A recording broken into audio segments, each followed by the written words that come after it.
করছেন নাকি বেটিং করছে, এটা ঠিক নাই। আপনি যদি মনে করেন যে এই কাজটা সঠিক, তার মানে এটা ওকে। আপনি যদি মনে হয় যে না এটা তো আমি ঠিক করছি না, যদি করছি না, এই কাজটা আপনি করবেন না। আমরা তো তাই তো, বিষয়টা তাই তো, যখন কাজ করি তাই তো, সবাই আমরা তাই করি। তার মানে এটা। তো আমি বলেছি আমার জিডি বলেন, পুলিশ ক্লিয়ারেন্স বলেন, সময় রিকোয়েস্ট করি কি একটু কনস্ট্রাকটিভ এবং কিছু প্রশংসা শুনতে পছন্দ করি তা না আসলে।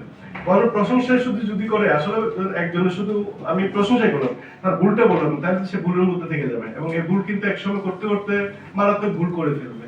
কারণ কেউ যদি ভুল করে এটা বলতে হবে, ধরে দিতে হবে। আমি কিন্তু ব্যক্তিগতভাবে কিন্তু আমার সহকর্মীদের কেউ যদি ভুল করে আমি সরাসরি বলে দিই তুমি এটা করছো, তুমি এটা করছো, এটা করছো, তোমার এটা যদি না হয় কিন্তু তোমার এটা করতে হবে, আমি কিন্তু বলে দিই। এবং কিন্তু অলরেডি আমার মনে যারা সহকর্মী আছে ওরা কিন্তু বুঝতে পারছে বিষয়টা। আমি যেটা বলি সেটা হচ্ছে তুমি এই করছো বা এই বিষয়টা। তবে আপনাদের লেখনের মধ্যে অনেক সময় যদি ভালো কাজগুলো আছে যেগুলো অ্যাচিভমেন্ট, তাহলে হয় কি অনেকটা এটা হলে যারা কাজ করে তারা একটু মোটিভেটেড হয়। কারণ কি ও চিন্তা করে আমরা সারাদিন কাজ করি, তো একটু ভালো লিখতে হয়, একটু মোটিভেটেড হয় এই বিষয়টা। তা আমি আপনাদেরকে সবসময় এটাই আমি আবার ধন্যবাদ জানাচ্ছি। আমি একটু একটু করি একটা বলিদান চুরির বিষয়টা।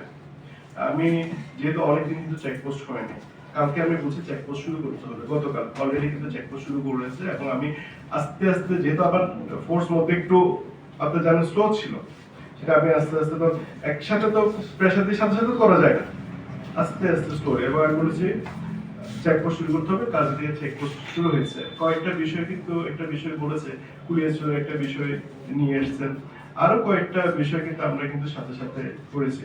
একটা জিনিস আমি দেখেছি কি এখানে বেশ কিছু জায়গায় মারামারি হয়, এটা আপনারা সকলে জানেন, বিভিন্ন জায়গায় মারামারি হয়। তবে আমার নির্দেশনা স্পষ্ট, যদি কেউ মারামারি মানে কি ধরেন একজন একজনকে মারতেছে, যিনি যাকে মারলেন উনি তো একটা অপরাধ করলেন না। এখন দুজন আছে, দুজনের মাথা ফাটে দিল, তাহলে দুজনে অপরাধ করলেন না নাকি? তাহলে অপরাধ কি হবে? অপরাধ করলে আইনের আওতায় আনতে হবে না?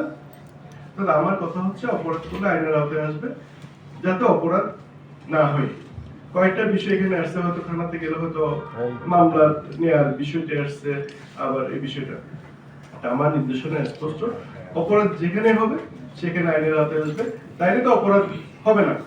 এখন ধর আমি সবসময় বলি অনেক সময় ডাকাতি হলো, চুরি হলো, সুতরাং এটা মামলা নিতে হবে। আমি ডাকাতি মামলা অনেক সময় বলে সারপ্রাইজ করা মানে কি, ঠিক আছে ডাকাতি হলো, তাহলে এটা আমাকে ডাকাতি মামলা নিতে হবে, কারণ আমার তো ডাকাত ধরতে হবে, ওকে জন্য আদালতের সাথে আবার ডাকাতি করবে, বিষয়টা তো তাই। সুতরাং অপরাধী যেখানে হচ্ছে, অপরাধ যেখানে হচ্ছে সেখানে আমাদের অবশ্যই ব্যবস্থা নিতে হবে। আরেকটা ফোন আসছে, আমি একটু ফোনটা একটু ধরবো।